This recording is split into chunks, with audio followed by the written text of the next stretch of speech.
देखिए, सरकार और इस अपनी जिम्मेदारियां समझती है। सरकार का काम संविधान के हिसाब से हर व्यक्ति को सुरक्षा देना है। सरकार व्यक्ति व्यक्ति में भेद नहीं करती है। सरकार की एक सीमाएं होती हैं और सरकार की सीमाओं की तरह मैं भी सरकार का एक मंत्री हूँ, मेरी भी एक सीमाएं हैं।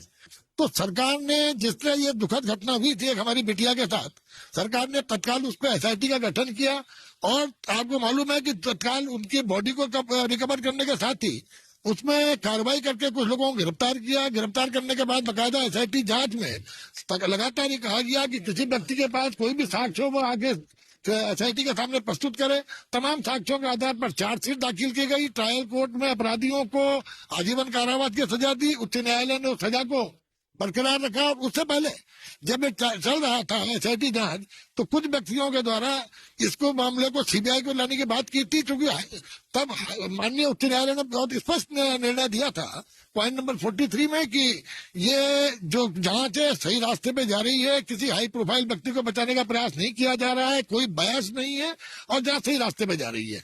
उसके बाद वो लोग जब माननीय उच्च न्यायालय ने सीबीआई जांच को ठुकरा दिया तो ये लोग उच्चतम न्यायालय में गए। उच्चतम न्यायालय ने भी माननीय उच्च न्यायालय के निर्णय को सही ठहराते हुए सीबीआई जांच की बात को नकार दिया। और उसके बाद जब चार्जशीट दाखिल हुई, आपने देखा चार्जशीट में मजबूत पैरवी करने वाले वकील ने ही, जो अंकिता बिटिया के माता पिता के द्वारा ही जिन वकील का नाम दिया गया उन्हीं को उसमें वकील किया गया। और उस वकील के बाद पैरवी के बाद जिस तरह अपराधियों को आजीवन कारावास की सजा हुई, आजीवन कारावास की सजा दिलाकर स्पष्ट हो गया कि सोसाइटी ने सही जांच की।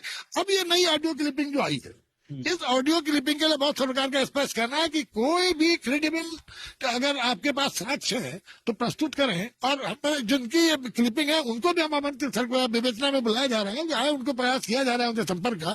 और सरकार का बहुत स्पष्ट करना है कि पूरी सुरक्षा उन्हें दी जाएगी वहां, और अपनी जो लोगों ने बात कही है उसके लिए कहीं उसका एविडेंस प्रस्तुत करें। मंत्री जी